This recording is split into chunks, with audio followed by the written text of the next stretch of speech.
keeps the gate here? Where is the Earl of Northumberland? What shall I say you are? Tell thou the Earl that the Lord Bardolph doth attend him here. His lordship is walked forth into the orchard. Please it your honour, knock but at the gate, and he himself will answer. Here comes the Earl. What news, Lord Bardolph? As good as heart can wish. The king is almost wounded to the death, and in the fortune of my lord your son, Prince Harry, slain outright. How is this derived? Saw you the field? Came you from Shrewsbury? I spake with one, my lord, that came from thence. Here comes my servant Travers, whom I sent on Tuesday last to listen after news. Now, Travers, what good tidings comes from you? My lord, Sir John Umfreville turned me back with joyful tidings, and being better horsed, outrode me. After him came spurring hard a gentleman almost forspent with speed, that stopped by me to breathe his blooded horse. He asked the way to Chester, and of him I did demand what news from Shrewsbury. He told me that rebellion had ill luck, and that young Harry Percy's spur was cold. Ah, again. Said he young Harry Percy's spur was cold, that rebellion had met ill luck. My lord, I'll tell you what. If my young lord, your son, have not the day, upon mine honour for a silken point, I'll give my barony. Never talk of it. Look, here comes more news. Say, Morton, didst thou come from Shrewsbury? I ran from Shrewsbury, my noble lord, where hateful death put on his ugliest mask to fright our party. How doth my son and brother? Thou tremblest, and the whiteness in thy cheek is apter than thy tongue to tell thy errand. Douglas is living, and your brother yet. But for my lord, your son... Why, he is dead. See what a ready tongue suspicion hath. Yet for all this, say not that Percy is dead. I see a strange confession in thine eye. Thou shakest thy head and holdst it fear or sin to speak a truth. I am sorry I should force you to believe that which I would to God I had not seen. But these mine eyes saw him in bloody state, rendering faint quittance, wearied and outbreathed, to Harry Monmouth, whose swift wrath beat down the never-daunted Percy to the earth. Then was that noble Worcester too soon ta'en prisoner. The sum of all is that the king hath won, and hath sent out a speedy power to encounter you, my lord, under the conduct of young Lancaster and Westmoreland. This is the news at full. For this, I shall have time enough to mourn. In poison there is physic, and these news having been well, that would have made me sick, being sick have in some measure made me well. Now bind my brows with iron, and approach the raggedst hour that time and spite dare bring to frown upon then rage Northumberland. Let heaven kiss earth. Now let not nature's hand keep the wild flood confined. Let order die. And let this world no longer be a stage to feed contention in a lingering act. But let one spirit of the firstborn, Cain, reign in all bosoms, that each heart being set on bloody courses, the rude scene may end, and darkness be the barrier of the dead. Go in with me, and counsel every man the aptest way for safety and revenge. A new rebellion has broken out in the north, headed by the Archbishop of York. In London, the Lord Chief Justice meets Sir John Falstaff, a dissolute friend of the young Prince of Wales. Sir John Falstaff, a word with you. Oh, my good lord. God give your lordship good time of day. I'm glad to see your lordship abroad. I heard say your lordship was sick. I hope your lordship goes abroad by advice. Your lordship, though not clean past your youth, hath yet some smack age in you, some relish of the saltness of time, and I most humbly beseech your lordship to have a reverend care of your health. Sir John, I sent for you before your expedition to Shrewsbury. If it please your lordship, I hear his majesty is returned with some discomfort from Wales. I talk not of his majesty. You would not come when I sent for you. And I hear, moreover, his highness is fallen into this same horse and apoplexy. Well, God mend him. Yeah, now, I pray let me speak with you. I sent for you when there were matters against you for your life, to come speak with me. As I was then advised by my learned counsel in the laws of this, I did not come. Well, the truth is, Sir John, you live in great infamy. He that buckles him in my belt cannot live in less. Your means is very slender, and your waist great. I would it were otherwise. I would my means were greater, and my waist slender. You have misled the youthful prince. The young prince hath misled me. I'm the fellow with a great belly, and he is my dog. You that are old consider not the capacities of us that are young. Do you set down your name in the scroll of youth that are written down old with all the characters of age? Have you not a moist eye, a white beard, a decreasing leg, an increasing belly, your wind short, your chin double, your wit single, and every part about you blasted with antiquity? And will you call yourself young? Fie, Sir John. My lord, I was born about 3 o'clock in the afternoon with a white head and something of a round belly. For my voice, I've lost it with hallooing and singing of anthems. To approve my youth further, I will not. The truth is, I am only old in judgment and understanding. Well, God send the prince a better companion. God send the companion a better prince. I cannot rid my hands of him. Well, the king hath severed you and Prince Harry. I hear you're going with Lord John of Lancaster against the Archbishop and the Earl of Northumberland. Yes, I thank you, pretty sweet wit, for it. Well, be honest, and God bless your expedition. Will your lordship lend me £1,000 to furnish me forth? Not a penny, not a penny. You are too impatient to bear crosses. Fare you well. Commend me to my cousin Westmoreland. If I do, fillip me with a 3-man beetle. A man can no more separate age and covetousness than I can part with young limbs and lechery. Boy! What's that? What money in my purse? 7 groats and 2 pence, sir. I can get no remedy against this consumption of the purse. Borrowing only lingers and lingers it out. But the disease is incurable. Now, a good wit will make use of anything. I will get into a commodity. Come, page!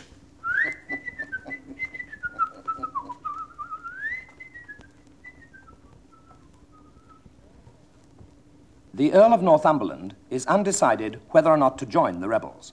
He consults with his wife and his son's widow, Lady Percy. I prithee, loving wife and gentle daughter, give even way unto my rough affairs. Put not you on the visage of the times, and be like them to Percy, troublesome. I have given over. I will speak no more. Do what you will. Your wisdom be your guide.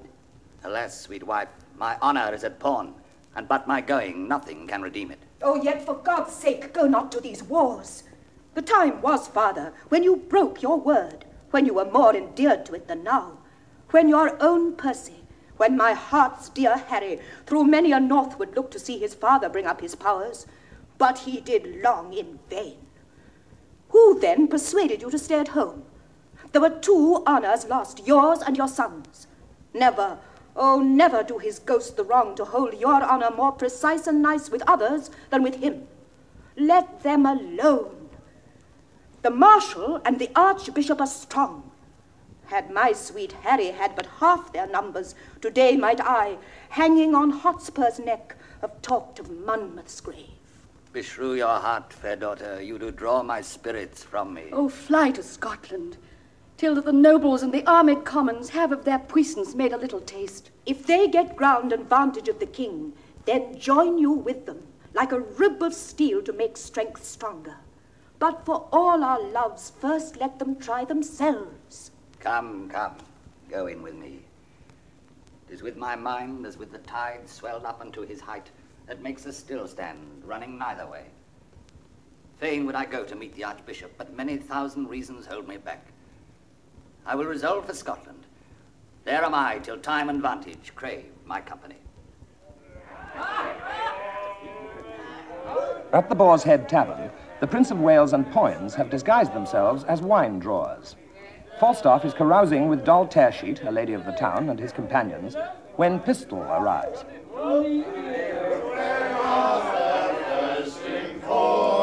Empty the Jordan. Sir, ancient pistols below would speak with you. Oh, no swaggerers. You hear me? There come no swaggerers here. Then to you, Mistress Dorothy, I will charge you. Charge me? I scorn you, scurvy companion. What, you poor, base rascal? rascally, cheating, linen mate away, you mouldy rogue, away. I am meat for your master. No more, Pistol. I would not have you go off here.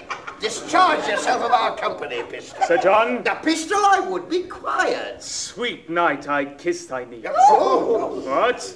We have seen the 7 stars? Oh, for God's sake, thrust him downstairs. I cannot endure such a fustian rascal. Get you downstairs.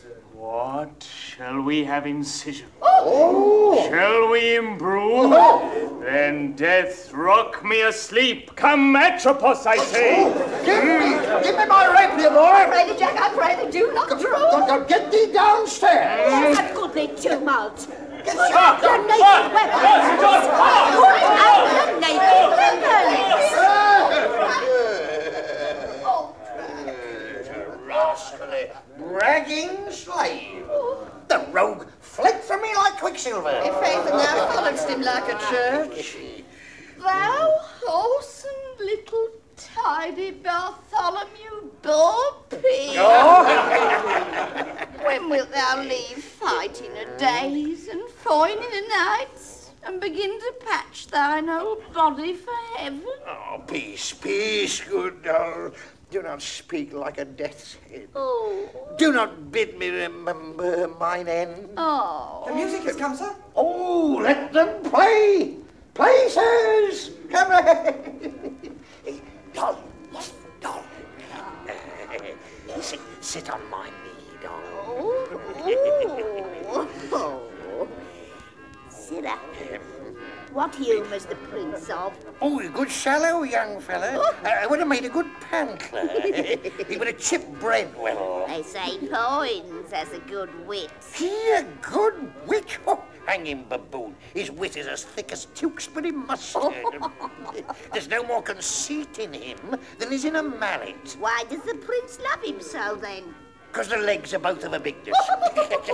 and he plays at quoits well. And he eats conger and fennel and drinks off candle ends for flapdragons and rides the wild mare with the boys and jumps up and joint stools and swears with a good grace and wears his boot very smooth, like unto the sign of the leg. And he bleeds no bait with telling of discreet stories. And such other gamble faculties he hath, that show a weak mind and an able body, for the which the prince admits him. For the prince himself is such another. The weight of an hair will turn the scales between their haberdepois. Oh, come kiss me, doll. Thy mistress, I kiss thee with the most constant heart. I am old. Oh. I am old. Oh. I love thee better than I love e'er a scurvy young boy of them all. Does that? Some sack, Francis. No, sir. A bastard son of the king. And art thou not Poins, his brother? Why, thou globe of sinful continents, what a life dost thou lead? Better than thou. I am a gentleman. Thou art a drawer. Very true, sir, and I am come to draw you out by the ears. Thou awesome mad compound of majesty. By this light flesh and corrupt blood, thou art welcome. Ah, you wholesome candle mine, you, how vilely did you speak of me even now before this honest, virtuous, civil gentlewoman? Oh, didst thou hear me? Yes, and you knew me as you did when you ran away by Gadshill. You knew I was at your back and spoke it on purpose to try my patience. No, not so. I did not think thou wast within hearing. I shall drive you then to confess the willful abuse, and then I know how to handle you. No abuse, Hal, on mine honour. No abuse. No abuse? No abuse, Ned, in the world. Honest Ned, none. I dispraised him before the wicked, that the wicked might not fall in love with him. In which doing I've done the part of a careful friend and a true subject, and thy father is to give me thanks for it. No abuse, Hal. None, none. No faith, boys. None. Who knocks so loud at the door? Look to the door there, Francis. Peter? How now, what news? The king, your father, is at Westminster. Oh. And there are 20 weak and wearied posts come from the north. And as I came along, I met and overtook a dozen captains, bareheaded, sweating, knocking at the taverns, and asking everyone for Sir John Falstaff. Oh! Why, heaven, Poins, I feel me much to blame, so idly to profane the precious time, when tempest of commotion like the south, born with black vapour, doth begin to melt and drop about our bare and armoured heads. Give me my sword and cloak. Falstaff, good night. Now comes in the sweetest morsel of the night, and we must hence and leave it unpicked. More knocking at the door? How now? What is the matter? You must await a court, sir, presently. A dozen captains stay at the door for you. Pay the musicians, sir. Farewell, hostess. Farewell, doll. You see, my good wenches, how men of merit are sought after. The undeserver may sleep when the man of action is called upon. Farewell, good wenches. If I be not sent away post, I will see you again ere I go. I cannot speak if my heart be not ready to burst. Well, sweet Jack, have a care of thyself. Farewell. Farewell. Well, fare thee well. I've known thee these 29 years come peace-cod time, but an honest and a truer-hearted man. Oh, well, fare thee well. Farewell. Mistress Tearsheet. What's the matter?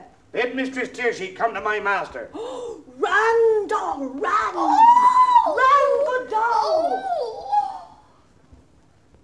At the Palace of Westminster, the king, worried at the news of further conspiracy and rebellion, cannot sleep. Go, call the Earls of Surrey and of Warwick, but ere they come, bid them all read these letters and well considered of them. Make good speed. My liege. How many thousand of my poorest subjects are at this hour asleep? Oh, sleep, oh, gentle sleep, nature's soft nurse, how have I frighted thee, that thou no more wilt weigh my eyelids down and steep my senses in forgetfulness? Why, rather sleep, liest thou in smoky cribs upon uneasy pallets, stretching thee, and hushed with buzzing night flies to thy slumber, than in the perfumed chambers of the great, under the canopies of costly state, and lulled with sounds of sweetest melody? Oh, thou dull god, why liest thou with the vile in loathsome beds, and leav'st the kingly couch a watch case or a common larum bell? Wilt thou upon the high and giddy mast seal up the shipboy's eyes, and rock his brains in cradle of the rude imperious surge, and in the visitation of the winds, who take the ruffian billows by the top, curling their monstrous heads, and hanging them with deafening clamour in the slippery clouds, that with the hurly death itself awakes? Canst thou, O partial sleep, give thy repose to the wet sea boy in an hour so rude, and in the calmest and most stillest night, with all appliances and means to boot, deny it to a king? Then, happy low, lie down. Uneasy lies the head that wears a crown. Many good morrows to your majesty. Is it good morrow, Warwick? 'Tis 1 o'clock and past. Why then, good morrow to you all, my lords. Have you read all the letters that I sent you? We have, my liege. They say the bishop in Northumberland are 50,000 strong. It cannot be, my lord. Rumour doth double like the voice, and echo the numbers of the feared. Please it your grace to go to bed, Upon my soul, my lord, the powers that you already have sent forth shall bring this prize in very easily. To comfort you the more, I have received a certain instance that Glendower is dead. Your majesty hath been this fortnight ill, and these unseasoned hours perforce must add unto your sickness. I will take your counsel. And were these inward wars once out of hand, we would, dear lords, unto the Holy Land. Falstaff is commissioned to raise troops for the king. He is received by Shallow, a country justice of the peace. Look, here comes good Sir John. Give me your good hand. Give me your worship's good hand. By my troth, you look well, and bear your years very well. Welcome, good Sir John. Oh, I'm glad to see you well, good Master Robert Shallow. Come, sir, which men shall I have? 4 of which you please. Sir, a word with you. I have £3 of free mouldy and bull calf. Go to. Well. Come, Sir John, which 4 will you have? What do you choose for me? Marry then, mouldy, bull calf, feeble, and shadow. Mouldy and bull calf? Well, for you, mouldy, stay at home till you're past service. And for your part, bull calf, grow till you come unto it. I will none of you. Oh, Sir John, do not yourself wrong. They are your likeliest men, and I would have you served with the best. But will you tell me, Master Shallow, how to choose a man? Care I for the limb, the thews, the stature, bulk and bigger semblance of a man? Oh, give me the spirit, Master Shallow. Now, where's Wart? Yeah? Now, you see what a ragged appearance it is. He shall charge you and discharge you with the motion of a pewterous hammer. Come off and on, swifter than he that gibbets on the brewer's bucket. And this same half-faced fellow, Shadow. Here, sir. Give me this man. He presents no mark to the enemy. The foeman may with as great aim level at the edge of a penknife. And for a retreat, how swiftly will this feeble, the woman's tailor, run off. Oh, give me the spare men, and spare me the great ones. These fellows will do well, Master Shallow. Fare you well, gentlemen. I thank you. I must a dozen miles tonight. Bardolph! Yes, Sir John. Give the soldiers coats. Sir John, the Lord bless you. God prosper your affairs. God send us peace. As you return, visit my house. Let our old acquaintance be renewed.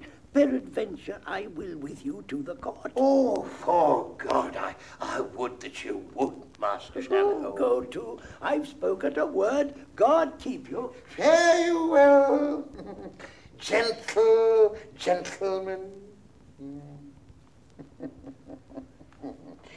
As I return, I will fetch off these justices. I do see the bottom of Justice Shallow. Lord, how subject we old men are to this vice of lying. This same starved Justice hath done nothing but prate to me of the wildness of his youth and the feats he hath done about Turnbull Street, and every third word a lie. Duer paid to the hearer than the Turk's tribute. I do remember him at Clement's Inn, like a man made after dinner of a cheese paring. When I was naked, it was for all the world like a forked radish, with a head fantastically carved upon it with a knife. I was the very genius of famine, yet lecherous as a monkey, and the whores called him Mandrake. And now is this Vice's dagger become a squire, and talks as familiarly of John o' Gaunt as if he'd been sworn brother to him. I'll be acquainted with him if I return, and it shall go hard, but I'll make him a philosopher's 2 stones to me. If the young Dace be a bait for the old pike. I see no reason in the law of nature but I may snap at him. Let time shape, and there's an end.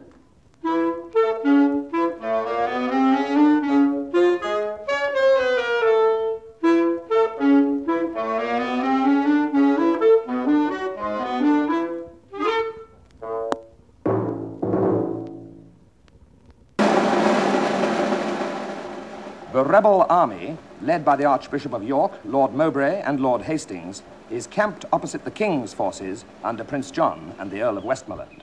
What is this forest called? 'Tis Galtree Forest, and shall please your grace. What well-appointed leader fronts us here? I think it is my Lord of Westmoreland. Health and fair greeting from our general, the Prince Lord John and Duke of Lancaster. Say on, my Lord of Westmoreland, in peace. What doth concern your coming? Here come I from our princely general to know your griefs, to tell you from his grace that he will give you audience, and wherein it shall appear that your demands are just, you shall enjoy them. Everything set off that might so much as think you enemies. Then take, my Lord of Westmoreland, this schedule, for this contains our general grievances. The prince is here at hand. Pleaseth your lordship to meet his grace, just distance between our armies? Your grace of York, in God's name, then set forward. Before, and greet his grace, my lord, we come.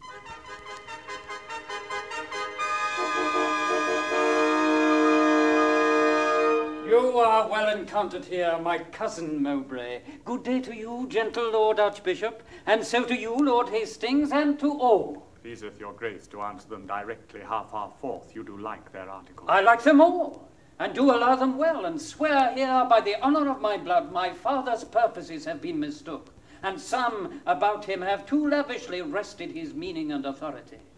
My lord, these griefs shall be with speed redressed, upon my soul they shall. If this may please you, discharge your powers unto their several counties, as we will ours, and here, between the armies, let's drink together friendly and embrace, that all their eyes may bear those tokens home of our restored love and amity. I take your princely word for these redresses. I give it you, and will maintain my word. And thereupon I drink unto your grace. Go, Captain, and deliver to the army this news of peace. Let them have pay and part.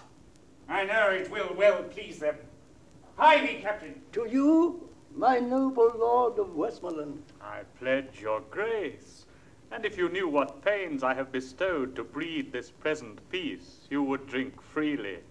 But my love to ye shall show itself more openly hereafter. Oh, I do not doubt you. The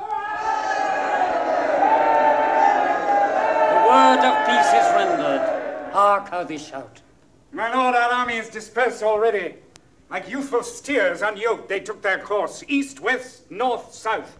Or like a school broke up, each hurries towards his home and sporting place. Good tidings, my lord Hastings. For the which I do arrest thee, traitor of high treason. And you, Lord Archbishop. And you, Lord Mowbray. My lord. Of capital treason I attach you both. Is this proceeding just and honourable? Is your assembly so? Will you thus break your faith? I pawn thee none. I promised you redress whereof you did complain, which by mine honour I will perform with the most Christian care. But for you, rebels, look to taste the due meat for rebellion, and such acts as yours. Most shallowly did you these arms commence, fondly brought here and foolishly sent hence. Strike up our drums, pursue the scattered stray. God and not we have safely fought today. Some guard these traitors to the block of death, treason's true bed, and yielded up of breath.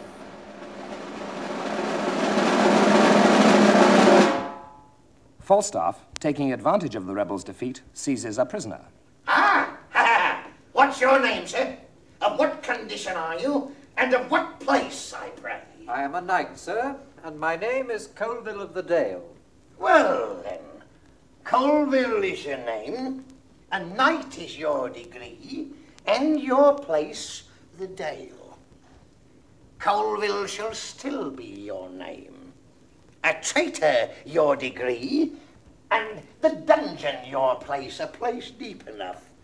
So shall you still be Colville of the Dale. Are you not Sir John Falstaff? As good a man as he, sir, whoever I am. Now, do you yield, sir, or shall I sweat for you? I think you are Sir John Falstaff, and in that thought, yield me. I've a whole school of tongues in this belly of mine, and not a tongue of them all but speaks any other word but my name. So I had but a belly of any indifferency. I was simply the most active fellow in Europe. But my womb undoes me. Ah, here comes our general. The heat is past. Follow no further now. Call in the powers, good cousin Westmoreland. My lord.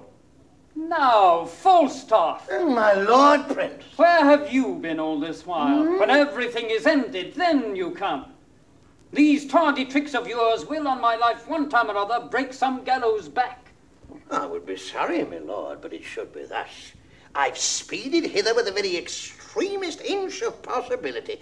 I've founded 90 odd posts, and here, travel-tainted as I am, have, in pure and immaculate valour, ta'en Sir John Colville of the Dale, a most furious knight and valorous enemy. It was more of his courtesy than your deserving. I know not, but here he is, and here I yield him. Send Colville with his confederates to York to present execution. Blunt, lead him hence and see you guard him sure. My lord. And now dispatch we towards the court, my lords. I hear the king my father is sore sick. Our news shall go before us to his majesty, which cousin you shall bear to comfort him. And we with sober speed will follow you. Fare you well, Falstaff. Farewell, my prince. I, in my condition, shall better speak of you than you deserve. Or would you had but the wit? 'Twere better than your dukedom. Good faith, this same young sober-blooded boy doth not love me. Not a man cannot make him laugh. But that's no marvel. He drinks no wine. There's never none of these demure boys come to any proof, for thin drink doth so overcool their blood, and making many fish meals, that they fall into a kind of male green sickness. And then when they marry, they get wenches. They're generally fools and cowards, which some of us should be too, but for inflammation. A good sherry sack hath a twofold operation in it. It ascends me unto the brain. It drives me there all the foolish and dull and cruel, makes it apprehensive, quick, forgettive, full of nimble, fiery, delectable shapes, which delivered o'er to the voice becomes excellent wit. Now, the second property of your excellent sherris is the warming of the blood, which before, cold and settled, left the liver white and pale. But the sherris warms it, and makes it course from the inwards to the parts extreme. It illuminates the face, which as a beacon gives warning to all the rest of this little kingdom, man, to arm. And this valour comes of sherris. Hereof comes it that Prince Harry is valiant. If I had 1,000 sons, the first human principle I would teach them should be to forswear thin potations and to addict themselves to sack.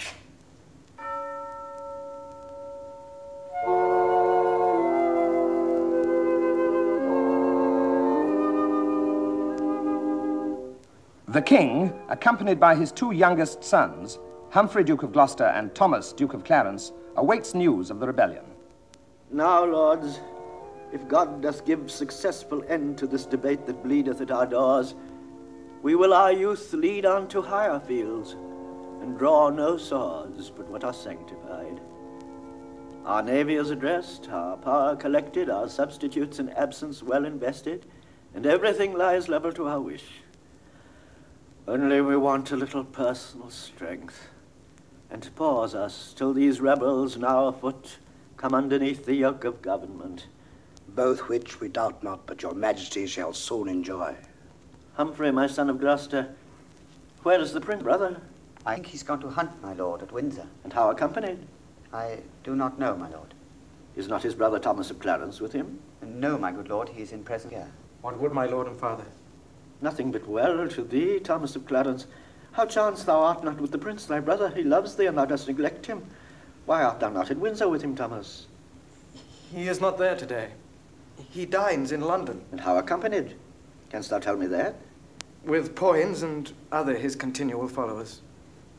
Most subject is the fattest soil to weeds, and he, the noble image of my youth, is overspread with them. Therefore grief stretches itself beyond the hour of death.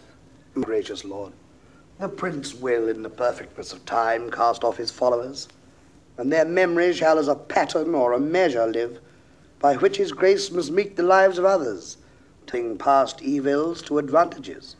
'Tis seldom when the bee doth leave her comb and the dead carry. Who's here, Westmoreland? Health to my sovereign, and new happiness added to that I am to deliver. Prince John, your son, doth kiss your grace's hand. Mowbray, the bishop, Scroop, Hastings, and all are brought to the correction of your law. I should rejoice now at this happy news. And now my sight fails, and my brain is giddy. Oh me, come near me. Now I am much ill. Comfort your majesty. Oh, my royal father. I pray you, take me up and bear me hence into some other chamber. Softly pray. Let there be no noise made, my gentle friends, unless some dull and favorable hand will whisper music to my weary spirit. Call for the music in the other room. Set me the crown upon my pillow here.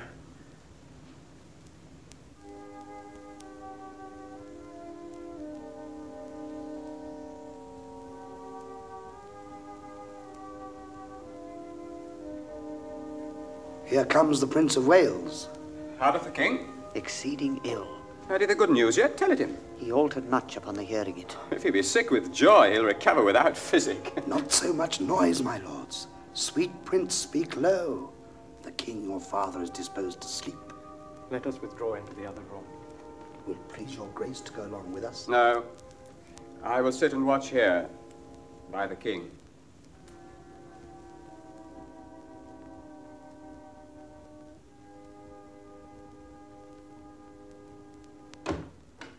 Why doth the crown lie there upon his pillow, being so troublesome a bedfellow? Oh, polished perturbation, golden care, that keeps the ports of slumber open wide to many a watchful night. Sleep with it now, yet not so sound and half so deeply sweet as he whose brow with homely biggin bound snores out the watch of night. Oh, majesty, when thou dost pinch thy bearer, thou dost sit like a rich armor worn in heat of day that scald'st with safety. By his gates of breath there lies a downy feather, which stirs not.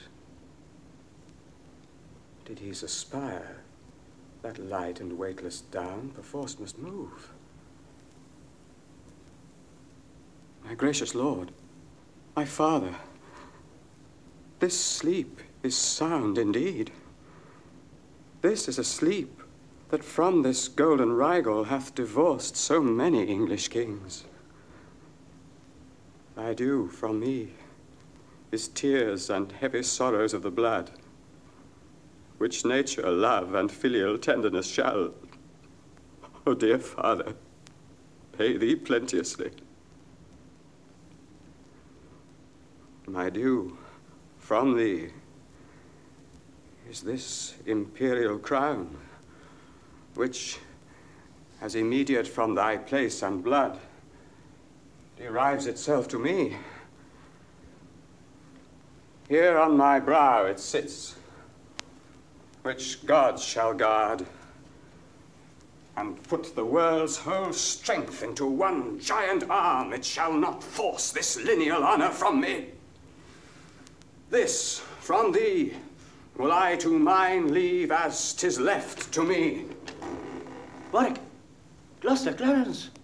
Doth the king call? What would your majesty? How fares your grace? Why did you leave me here alone, my lords? Left the prince, my brother here, my liege, who undertook to sit and watch by you. The Prince of Wales?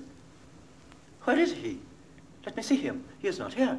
This door is open. He's gone this way. He came not through the chamber where we stayed. Where is the crown?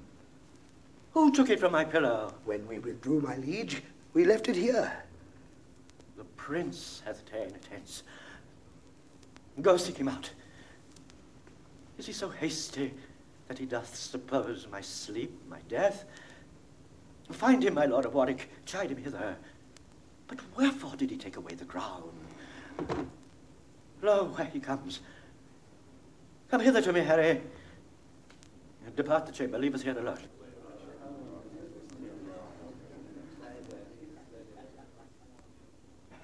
I never thought to hear you speak again. Thy wish was father, Harry, to that thought. I stay too long by thee. I weary thee. Dost thou so hunger for my empty chair, that thou wilt needs invest thee with mine honours before thy hour be ripe? O foolish youth! Oh, pardon me, my liege, but for my tears, the moist impediments unto my speech, I had forestalled this dear and deep rebuke ere you with grief had spoke, and I had heard the course of it so far.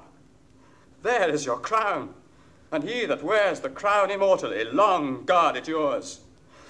God witness with me, when I here came in and found no course of breath within your majesty, how cold it struck my heart. If I do feign, oh, let me in my present wildness die, and never live to show the incredulous world the noble change that I have purposed. Come hither, Harry. Sit thou by my bed, and hear, I think, the very latest counsel that ever I shall breathe.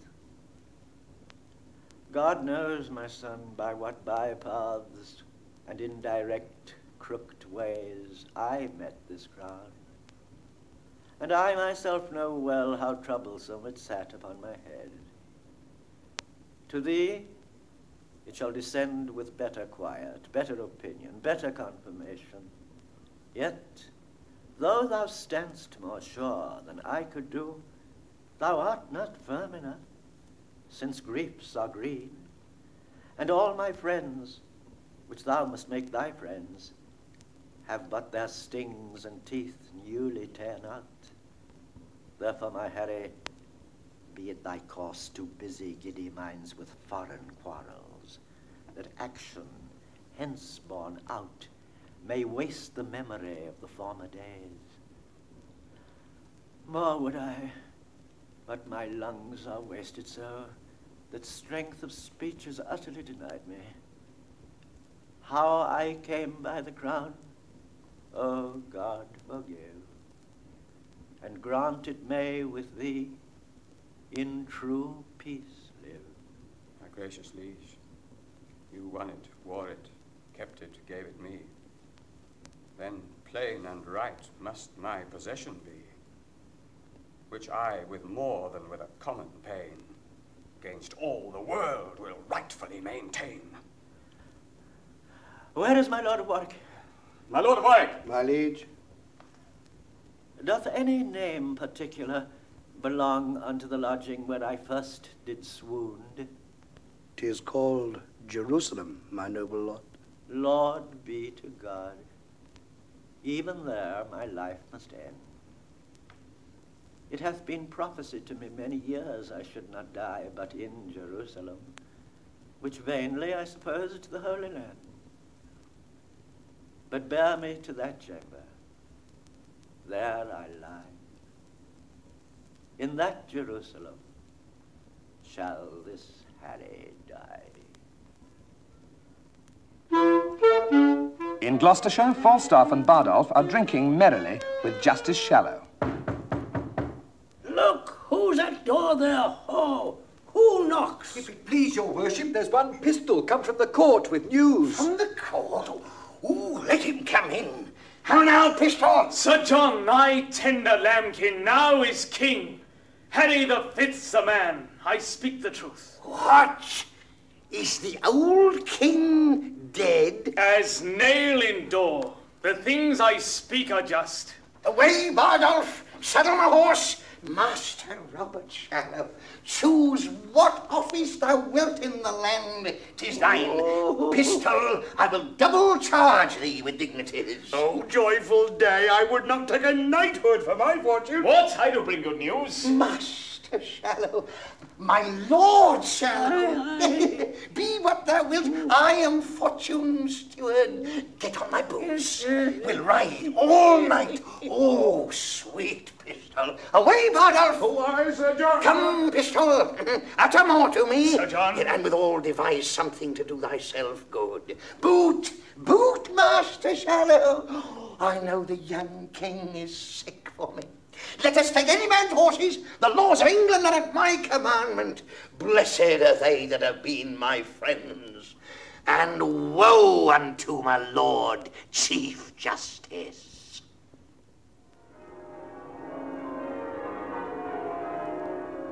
It is the day Prince Hal is crowned King Henry V. Falstaff waits with Shallow, Pistol, and Bardolph to intercept him on his way from Westminster Abbey. Stand here by me, Master Robert Shallow. I will make the king do you grace. I will leer upon him as he comes by, and do but mark the countenance that he will give me. God bless thy lungs, good knight. Come here, Pistol. Stand beside me. Oh, Master Shallow, if I'd had time to have made new liveries, I would have bestowed the £1,000 I borrowed of you. But 'tis no matter. This poor show doth better. This doth infer the zeal I had to see. It doth so. It shows my earnestness of affection. It doth so. My devotion. It doth, it doth, it doth.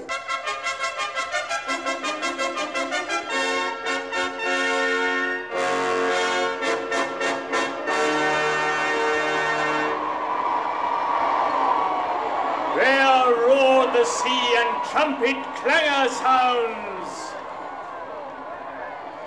God save thy grace, King Hell, my royal Hell. The heavens thee guard and keep, most royal imp of fame. God save thee, my sweet boy.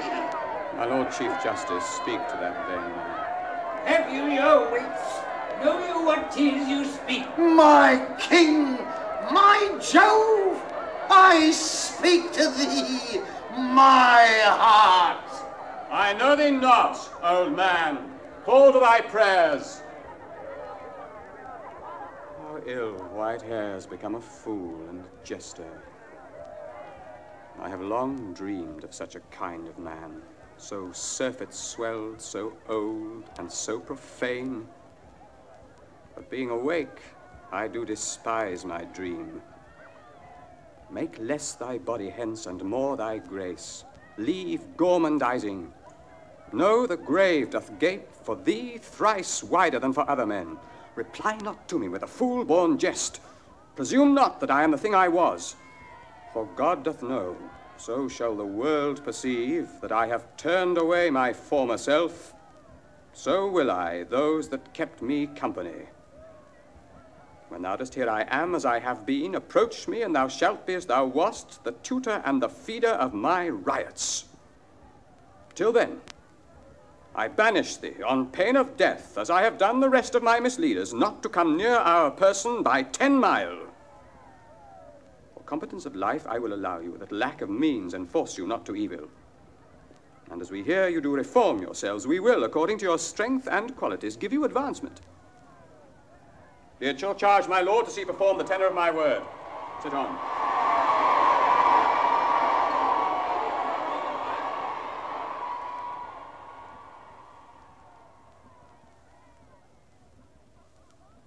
Master Shallow, I owe you £1,000. Yes, marry, Sir John, which I beseech you to let me have home with me. That can hardly be, Master Shallow. Oh. Do not you grieve at this. I shall be sent for in private to him. Look you, it must seem thus to the world. Fear not your advancement. I will be the man yet that shall make you great. I cannot perceive how, unless you give me your doublet and stuff me out with straw. I beseech you, good Sir John, let me have 500 of my 1,000. Sir, I will be as good as my word. This that you heard was but a colour. A colour that I fear you will die in, Sir John. Fear no colours. Go with me to dinner. Come, Lieutenant Pistol. Aye, Sir John. Come, Bardolph. Aye, Sir John. I shall be sent for soon. At night. Go carry Sir John Falstaff to the fleet. Take all his company along with him. My lord! My lord! I cannot now speak. I will hear you soon. Take them away. I like this fair proceeding of the king's. He hath intent his wonted followers shall all be very well provided for, but all are banished till their conversations appear more wise and modest to the world. And so they are. The king hath called his parliament, my lord. He hath. I will lay odds that ere this year expire, we bear our civil swords and native fire as far as France. I heard a bird so sing, whose music to my thinking pleased the king.